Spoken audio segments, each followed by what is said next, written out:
going to go into Isaiah 58 today, which is a very famous chapter for those that are Sabbatarians. Sabbatarians are those that keep the seventh-day Sabbath from Friday sunset to Saturday sunset, or Sabbath day sunset. And it's according to the Bible, Genesis 1 verse 1, the evening and the morning was the first day, etc. And all the way on through up until now, it's been the same. The evening and the morning are the day or the next day or the next day. And that's what we're going to be looking at too. Even Jesus Christ kept the seventh-day Sabbath. Adam did, Moses did, Elijah did, Paul did. You can see in the book of Acts, that means Luke and Peter and all those others did as well. So when we're in heaven, according to Isaiah 66, we're going to be keeping the Sabbath there too, so we might as well be prepared even here before that time comes. So we're going to be looking now at Isaiah 58. So here we have Isaiah 58 verse 1. It says, "Cry aloud and spare not. Lift up your voice like a trumpet." Now, trumpet many times in the Bible can symbolize war. But there's another way you can look at it. For example, notice what Jeremiah 6 says about the trumpet. "Also I set a watchman over you," so this idea of a watchman is what's being referred to, "saying, hearken to the sound of the trumpet." Okay, so the watchman is calling people to hearken to the sound of the trumpet. The trumpet is a call for war. And watchmen are supposed to be calling people to listen to the sound of the trumpet. So the trumpet and the watchman are not necessarily the same thing, but they co-work together. But unfortunately, they said, we're not going to listen. We're not going to hearken. We don't care about the voice of the trumpet. We're just going to relax. Jeremiah 6, by the way, you read that one and you find out that it relates specifically to the children of Israel. And so this is really a hard chapter for that scenario, especially if you apply it to today. Well, in Revelation chapter 1, verse 10, we know that there's another great voice. It says, "I was in the Spirit on the Lord's day," which is not the first day. That's actually the only day the Lord calls his own is in Mark chapter 2, verse 28. You can go and see that it's the day of the Lord, which is the Holy Sabbath day. And so I was in the Spirit on the Lord's day, and I heard behind me a great voice as of a trumpet. Now this great voice was the voice of Jesus Christ, because in verse 11 you can read that John turns around and he sees this being standing in the midst of this set of candlesticks. It ended up being Jesus Christ. And Christ's voice is a call to war. There is a great controversy between Christ and his angels and Satan and his angels. And when Christ speaks, he is the commander of the hosts, but he's also the commander of us here on the earth that will follow his direction. And so when he speaks, we listen. Amen? And so that's the idea, is Christ's voice is the sound, or as the sound of a trumpet. You can also read that in chapter 4, verse 1 as well. And so going back now over to Isaiah 58, "Cry aloud and spare not. Lift up your voice," kind of like the voice of Christ. Use his words. Use God's words. Of course, that's what Christ spoke, was God's words. "Like a trumpet," a call for war. "And show my people their transgression." Now we know, according to the Bible in 1 John chapter 3, verse 4, sin is the transgression of the law. So they have broken the law. "Show the house of Jacob their sins." So sin is the transgression of the law. Same idea here. Show my people that they have transgressed something by sinning.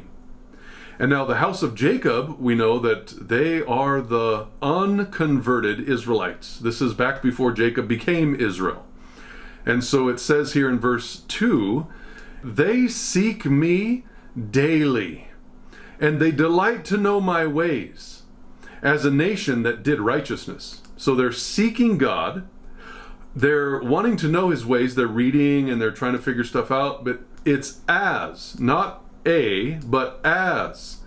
So it's comparative. It's like a nation that did righteousness. And it's as though they forsook not the ordinance of their God. "They ask of me the ordinances of justice. They take delight in approaching unto God." But notice what they say in verse 3. "Wherefore have we fasted," say they, "and you don't see us? Wherefore have we afflicted our soul, but you've taken no knowledge?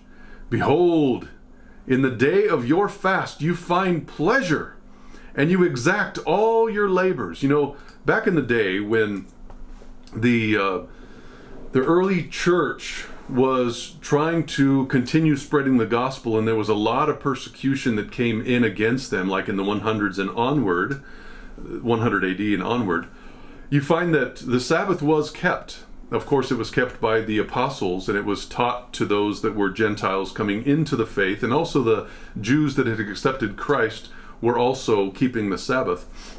Well, Satan didn't like that very much, that the children of God were continuing to keep the Sabbath, and so he actually made it very difficult for the Sabbatarians. And one of the things that they did is they enacted all these laws through the process of time. Of course, it wasn't just like a dictate that they mentioned or a law that was set up. Through the process of time, they caused the Sabbath to be kind of dreary, something that people didn't really look forward to. A lot of somber faces, a lot of fasting, a lot of things that were not as exciting as the first day of the week, which was the day dedicated to the sun, which is Sunday. And they would rejoice and celebrate and have all this wonderful time feasting and fellowship on Sunday, whereas the Sabbath was a day for mourning and fasting. And so even the experience of the Sabbath early on wasn't that fun, right? So here, it's kind of the same idea, right? Notice what it's saying. It says, we afflict our souls, we are fasting, and you're not taking knowledge. You don't even care. But the Lord is saying, what? Listen, in the day of your fast, not mine, you find pleasure, and you exact all your labors, not mine. Right? So this is your doing, this is not mine. Behold, you fast for strife and debate, and to smite with the fist of wickedness. You shall not fast as you do this day, to make your voice to be heard on high. And who is the highest? That is God the Father, who is the highest. He's on high. And your voice is not going to be heard on high if in fact you're doing these things. Notice what the Bible says in the book of James chapter 4, verses 1 through 4. It says, from whence come wars and fightings among you?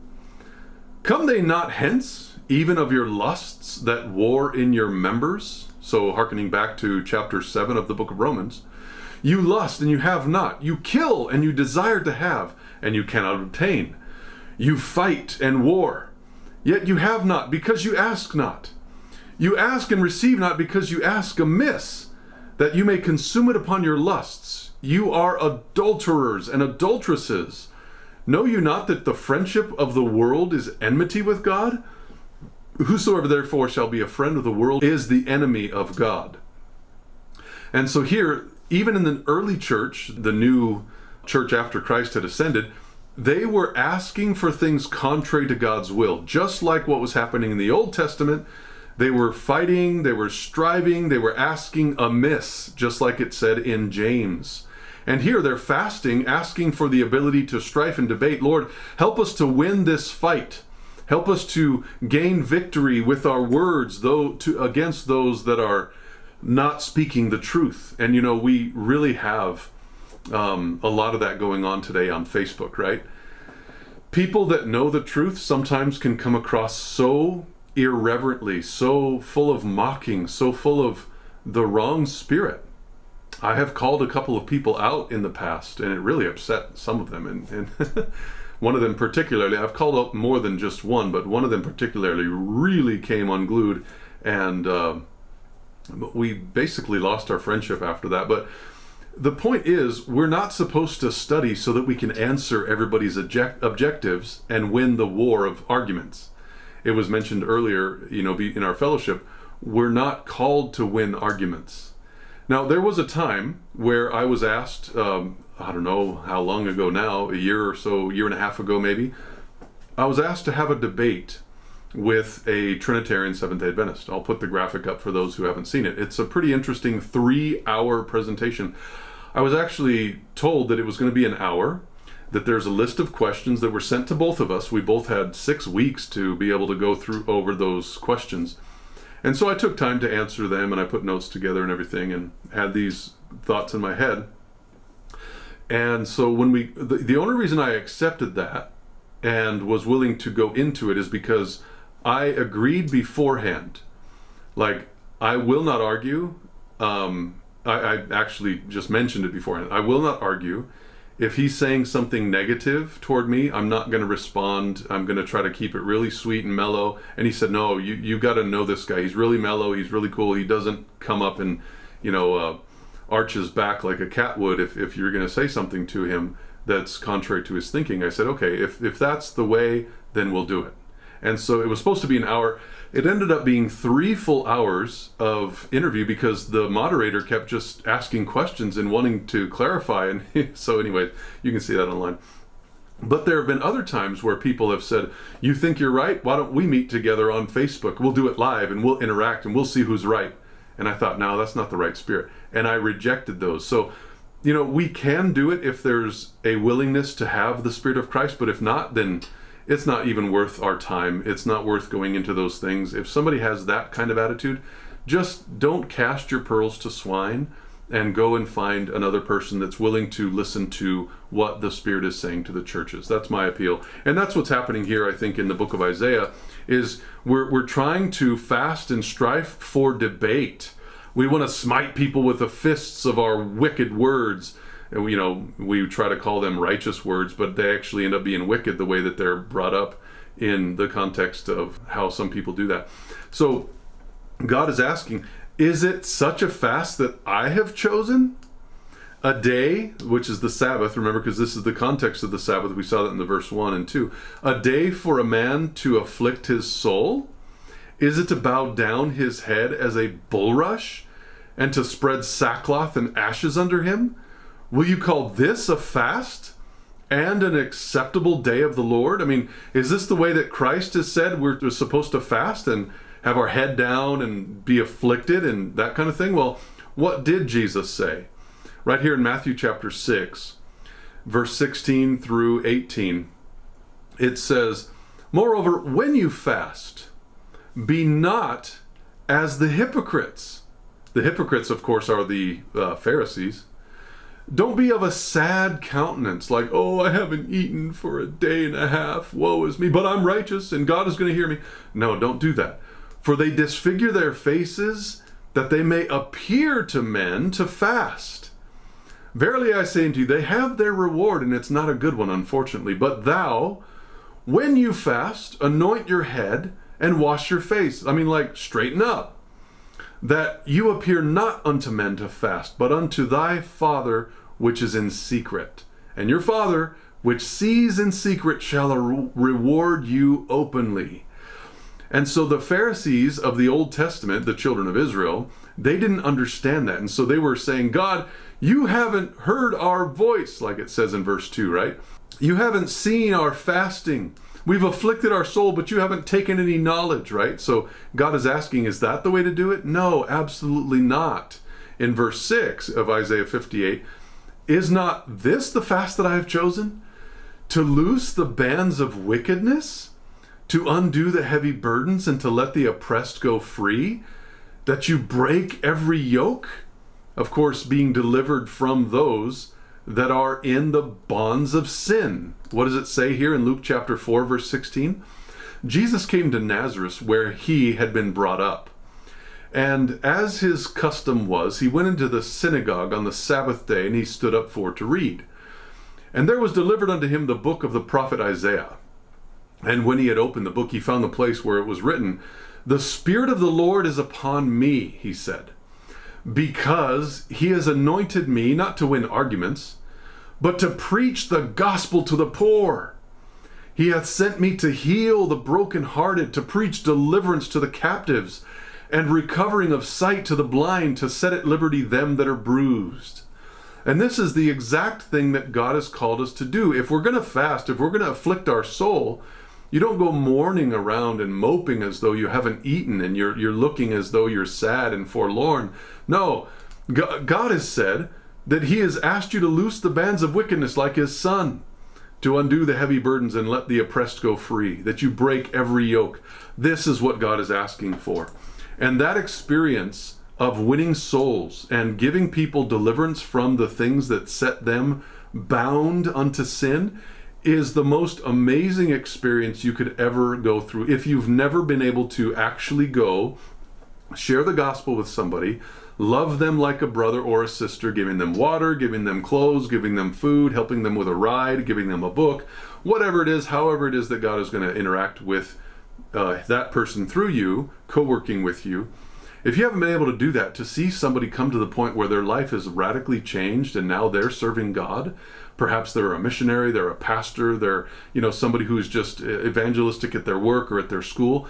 This is exciting. It's like, it's a purpose for being alive. When that happens, and it happens again, and it happens again, and it happens again, this stuff like causes you to just want to serve the Lord more.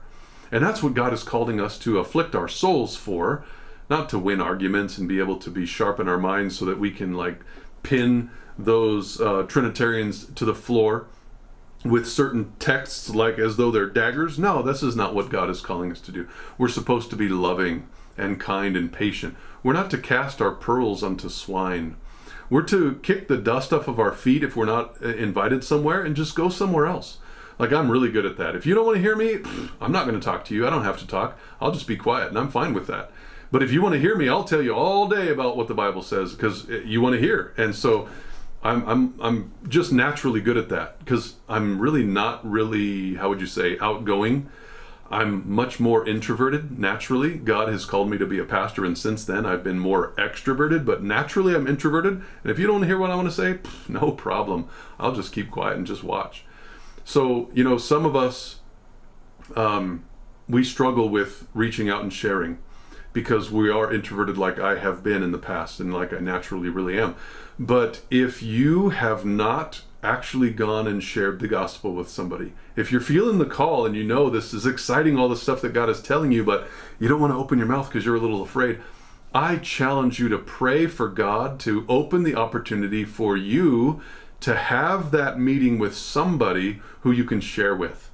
It doesn't matter who, doesn't matter where, just somebody either through email, on the phone, through texting, maybe through Zoom like this or in person, however, wherever. God will bless you, and it's really exciting.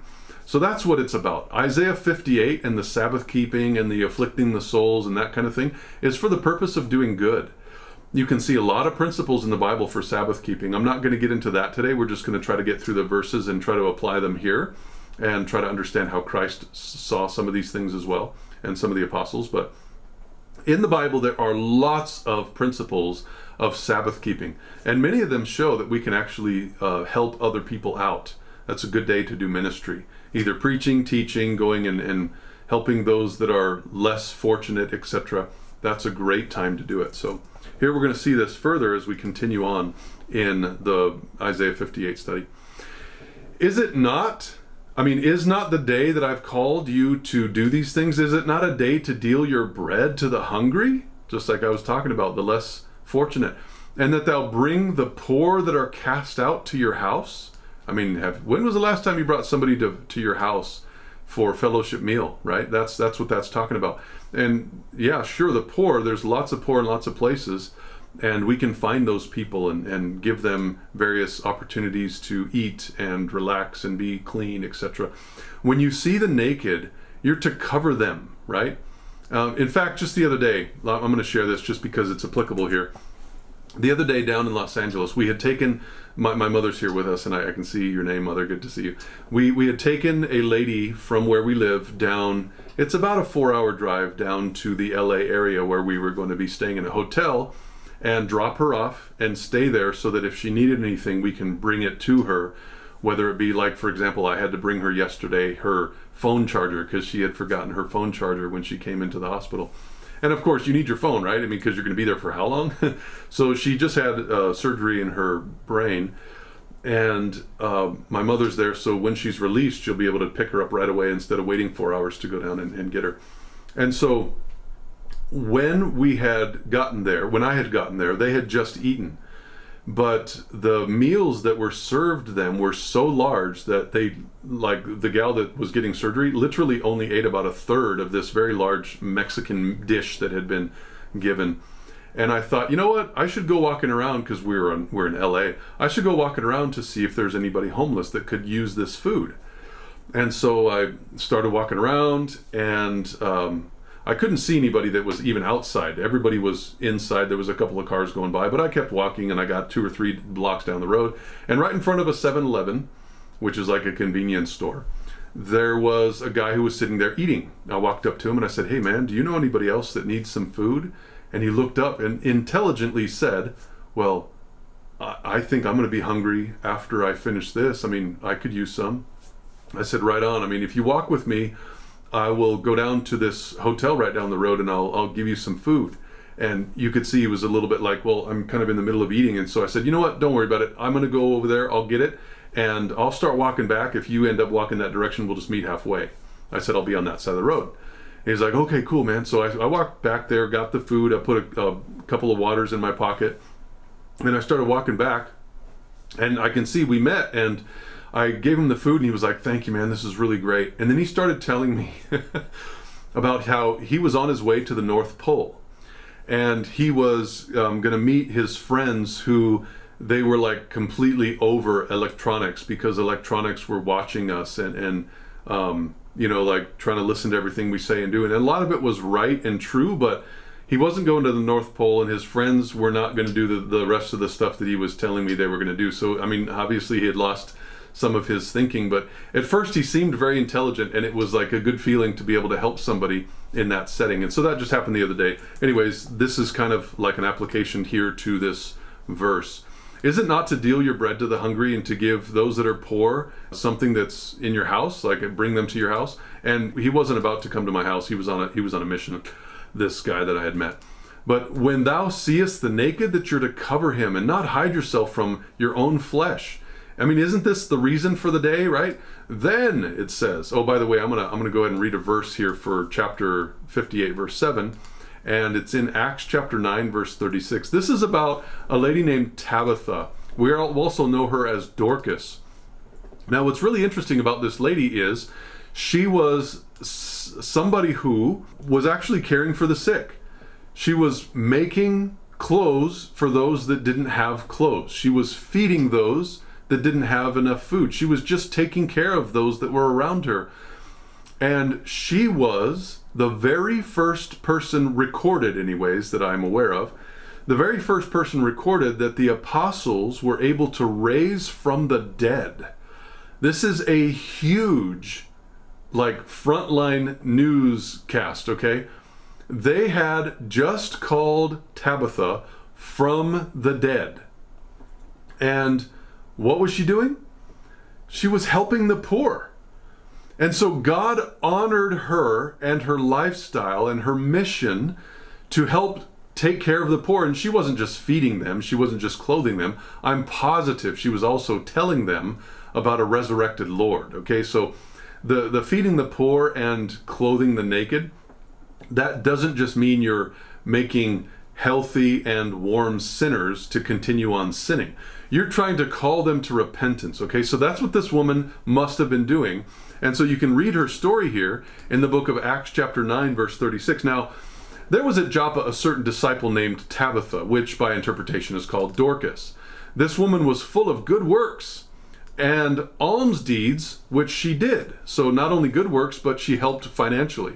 And it came to pass in those days that when she was sick, she died. And whom, when they had washed, they laid her in an upper chamber. And forasmuch as Lydia was nigh to Joppa, and the disciples had heard that Peter was there, they sent unto him 2 men, desiring him that he should not delay to come to them. And Peter arose and went with them. When he was come, they brought him into the upper chamber, and all the widows stood by him weeping, and showing the coats and the garments which Dorcas had made while she was yet with them.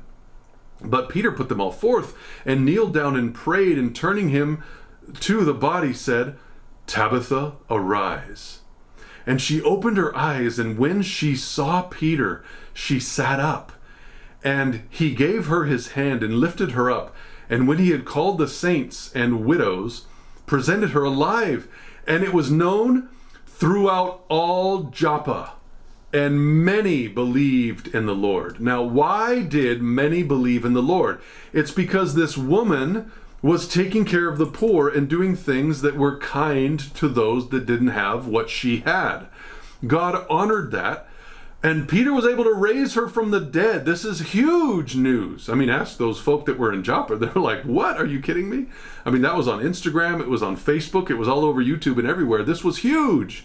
And so for them to be able to go through that, because she was simply feeding the poor and taking care of those that did not have as much as she did, she was honoring the principles that Christ had laid out through his prophet Isaiah in Isaiah 58.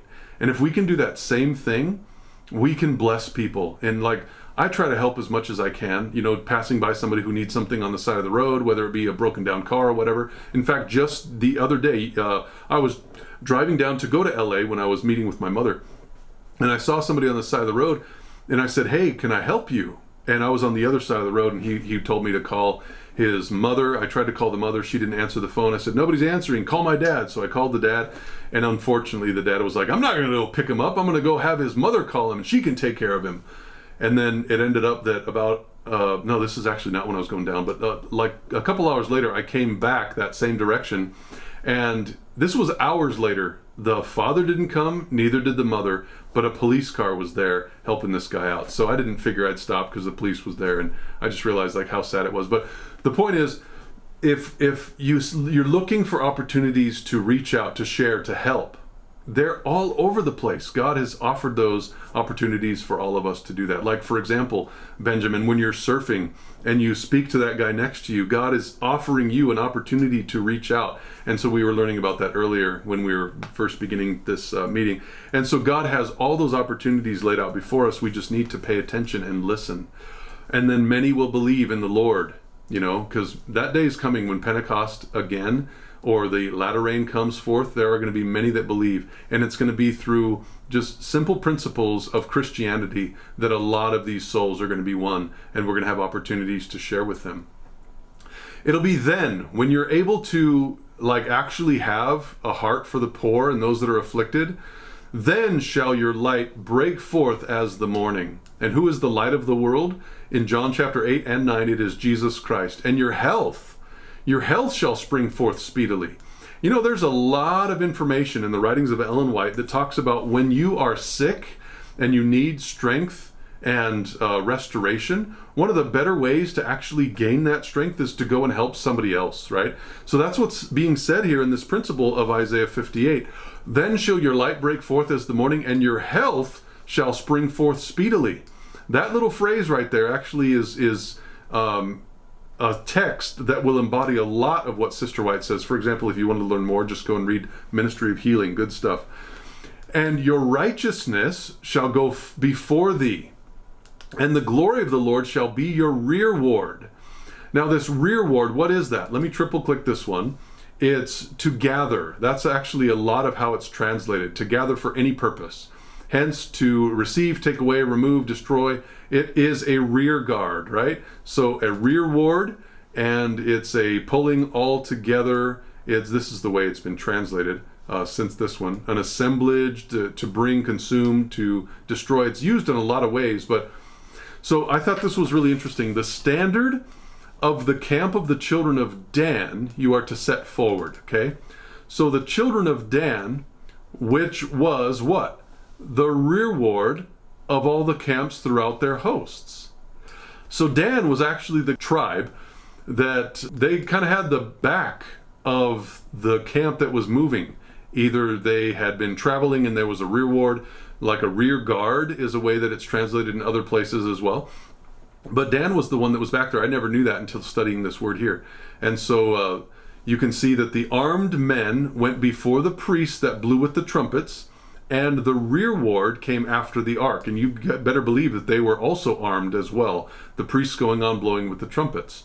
And we can see, if you go on and just see that the rear guard came after the ark, and you can go and find all those. But that's only the way it's been translated in this same way. I didn't look up the Hebrew word, because the Hebrew word would bring you 200 times, and there's quite a bit. And most of those are gather. Gathered, gathered, gathered, gathered, gathered, gathered, gathered. So you can see I've done some of this consideration before, but I just thought it was more interesting that Dan was actually the rear guard, and he was armed as a result. And so what does it say here in Isaiah 58? The Lord will be your rearward, right? So the glory of the Lord is going to protect you from behind. And how will you have that glory? It's Christ in you, the hope of glory. And how do you get that? Through his word, through nature, through the institutions that he has set up, through you, through me, through the ministration of angels. All sorts of ways you can have Christ in you, because certainly all things are of God, and Christ is the only mediator between God and men. And that's what God's plan is that you will have the glory of the Lord in your life. And he's operating through many agents. But so the point is, if you're able to minister in ways that is taking care of the poor and caring for those that are of your own flesh, like it says right here, then you're going to be blessed. Right here it says that. Your light shall break forth, your health will be better, your righteousness will go before you, and the glory of the Lord will be what protects you from behind. It says there in verse 9, then shalt thou call, and the Lord shall answer, and thou shalt cry, and he shall say, I am right here. Here am I. And if you take away from the midst of thee the yoke, the putting forth of the finger, and the speaking of vanity, if you take these things away, which are kind of like some of the things that God hates, you could see those in the book of Proverbs, then if you draw out your soul to the hungry, and you satisfy the afflicted soul, what does it say? Then, at that point and forward, shall your light rise in an obscure place, in that darkness that they are in. And your darkness shall be as the noonday. When you take care of people, instead of being one of those guys, like on Facebook, that is always in the midst of some kind of bickering, they're pointing the finger and they're judging and they're speaking vainly. They're just saying words with no real purpose. If you're not like one of those, but you're trying to reach out in a loving and graceful way, then God is going to bless you. He will be, the glory of the Lord will be what protects you from behind. And the Lord shall guide you continually. You know what? I'm just going to see if this word continually is tamid. It sure is tamid. So the Lord guides you continually, which is interestingly, a word that's directly connected with the sanctuary ministry of Christ in the holy place. So the Lord shall guide you continually and satisfy your soul in drought. So if there's like no rain because the latter rain hasn't fallen, your soul will be satisfied, right? And you will have fat bones. In other words, you're going to be healthy. You're not going to be afflicted and sickly. And thou shalt be like a watered garden, kind of like Psalm chapter 1 refers to. The one that is blessed is the one that's next to the river, right? And next to the springs of water, as it says in Psalm 1, whose waters fail not. You're going to be blessed of the Lord if, in fact, you are willing to reach out and care for others. And they that shall be of thee shall build the old waste places, kind of like Nehemiah building up the wall, right? So those people, those that are working, co-working together with God, they're going to build up the old waste places. Thou shalt raise up the foundations, you know, the good ones, not the bad foundations that has a bunch of holes in it, but the solid foundations of truth. You're going to rise up the foundations of many generations, and you will be called the repairer of the breach. What is a breach? It's a hole in the wall, a breaking forth, a gap. You're going to close up the gap in the 10 Commandments, which most of our churches in the world are actually doing. They have like 9 things that are kind of there, and then there's a big hole in the 4th commandment. But you're going to be a repairer of that breach. You're going to restore the paths to dwell in, as Jeremiah says, like seek for the old paths, right? If you turn away your foot from the Sabbath, from doing your pleasure on my holy day, and call the Sabbath a delight. So in other words, if you turn away your foot from stomping on the holy time, and you turn away your foot from doing that, but rather you're doing not your own pleasure on my holy day, but instead you're calling the Sabbath a delight, the holy day of the Lord, and it's honorable because you're honoring the Lord, and you will honor him, not doing your own ways or finding your own pleasure, nor speaking your own words, then it's at that time when you actually honor the Sabbath and treat it as a day that is designed for your time with him, and of course ministering to those that are his. Then shalt thou delight thyself in the Lord, and I will cause thee to ride upon the high places of the earth. And I will feed thee with the heritage of Jacob your father, for the mouth of the Lord has spoken it. Now what is this high places or heritage of Jacob, right? The high places of the earth. I'm going to go ahead and look at a couple of verses here. And in Exodus 6 verse 8, this is the first time you get the words heritage and Jacob in the same verse. I will bring you in unto the land. Okay, that's the focus here, is the land. Concerning the which I did swear to give it to Abraham, to Isaac, and to Jacob. I will give it, the land, to you for an heritage. I am the Lord. And so this land that God has promised, it's not the land of Israel like today. No, that has nothing to do with the promises for us in the new covenant. We're looking at these Old Testament prophecies in a spiritual application, which would be, of course, the land of promise. The same kind of thing for the ancient Israelites, but for us, it's not on this earth. It's the one that's coming. It's going to be the earth made new, right? So we have that land that we're looking for, the land of Canaan, the spiritual or symbolic land of Canaan. And that's what God has promised in this first time the word Jacob and heritage is used. Okay, so let's go ahead and look at it again. I will bring you into the land concerning the which I swear unto Abraham, Isaac, and Jacob. I will give it, that land, for you for a heritage. I am the Lord. And God gave their land for a heritage, an heritage unto Israel, his people. So they're supposed to have a land which was devoid of all the Canaanites, the Hivites, the Hittites, the Perizzites, anybody who would cause them to go astray from the God of Israel, because those people that were in that land, they were idolatrous. But God was going to give their land to his people, Israel, for an heritage. So no weapon that is formed against thee shall prosper. Every tongue that shall rise against thee in the judgment thou shalt condemn. This is the heritage of the servants of the Lord, and their righteousness is of me, saith the Lord. We read this just a short time ago, but here you can see this is the heritage. No weapon that is formed against you shall prosper. Why? Because the land that God had prepared for his people is that heritage. And there's no weapon that's going to be formed against you to rise up against you in that land. This is the heritage of the servants of the Lord, and their righteousness is of me, saith the Lord. And so you can see here that the heritage idea is actually God wanting you to be safe without any kind of worldly, evil, dark, demonic, satanic influences coming in to lead you astray from him. That's what I want to be in my life now, but also in the future. I want to be in that land of Canaan that God had promised. I want to receive that heritage of Jacob. I want to be in that place where no weapon that is formed against me will prosper, because God has given me that reward that he's promised. If we're loving, if we're caring, if our lives are evangelistic, if we really want to reach out and do good to those that don't have what we have been given in this world, then God will bless us. He will give us all the promises that he's described here in Isaiah 58. And what's interesting is this. Isaiah 58 follows the previous chapters that we've been going through, many of which are speaking specifically about the gospel going to the Gentiles. And if you call back to chapter 56, you'll recognize that in chapter 56, God had said that even the Gentiles, those that do not have a name or a place in the family, they will be given a name above the name of the sons and daughters, right? So God has promised the Gentiles, if they keep the Sabbath, they're going to be blessed just as much and more than the children of Israel themselves. So the gospel going to the Gentiles is what's been described in the previous chapters. And here we have the Sabbath message in the context of us doing ministry to those that are less fortunate, being able to interact with those and minister to them in such ways that we help their earthly needs so that we can also guide them in their spiritual needs.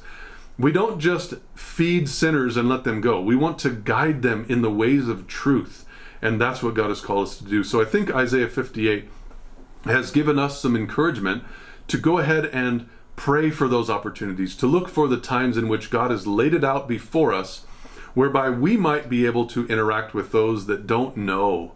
Maybe they don't even have. But we can give a blanket, we can give a t-shirt, we can give a pair of shoes. I mean, I don't know how many times I've been able to find myself in the way of being able to provide for somebody, buy them a meal. I don't generally give people money, like a homeless guy or somebody somewhere. I won't generally give them money. I have on occasion, but I normally won't. What I'll do is I'll ask them, are you hungry? Yes, I'm hungry. Well, then let's go buy some food. Sometimes people will say, never mind. Of course, because they didn't want money for food. They wanted it for alcohol or drugs. But if they really are in need, then you go and provide it for them without them being able to get the money and use it for something else. I've given backpacks and, I can go on and on. There's no need to do that, because you've probably done a lot of things as well. But God has called us to minister, and that's what we have been given the truth for, is to be able to find ways through either partaking of a meal together with somebody, bringing them into your home, or giving them a pair of shoes, perhaps a cloak or a jacket or some food, or helping them with their car, whatever.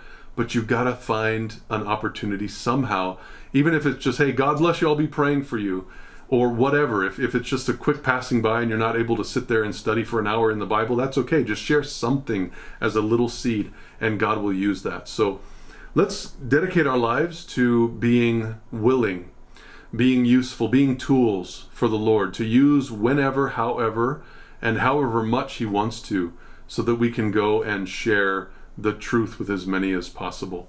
I want to tell you about a video that I watched just last night. It's a fairly new video. It showed video of this man just in 2020 having, I think, his 50th anniversary with his wife. It's called Mulley, M-U-L-L-E-Y. It's on YouTube. Mulley, M-U-L-L-E-Y. It's about an hour and 25 minutes. It's really powerful. I mean, it's a guy's life. He was left as a child. He was, so in case you don't watch it, he was left as a child at about maybe 8 or 10, maybe 11 years old. He woke up and his family was gone. He started begging for food, and that took him into the next several years begging. He was very angry. He was very hard. He was in gangs and like breaking into people's home and hurting people and stuff. But then knocking on a door, some Indian woman actually gave him a job to do. And then after some time, he was hired in that place because he showed himself as being able to work. And he then all of a sudden started understanding, like, okay, if I work, then I get money. And so he started working and making a ton of money. He started building stuff, and he had like a car business, and he had a welding business, and he had like a food business, and he had a tailoring business, and he just started opening all these businesses. Pretty soon, he's a very wealthy man. He's buying like 3 or 4 cars a year. He's going through this experience. He's got like, now it's, I think, 8 or 9 children. He's got a wife, and they're just having parties all the time, and he's giving money and helping people out and traveling to America and all over the place. This guy had incredible stuff. Finally, he hears the voice of God, and he completely sells everything and just starts working for children. And it's incredible. I mean, I was just like jaw dropped this whole hour and 20 minutes while I was watching this video. And so he doesn't, to my knowledge, he doesn't understand the truth about God and the Holy Sabbath, but there is something he does understand. He understands how to love those that don't have what he had.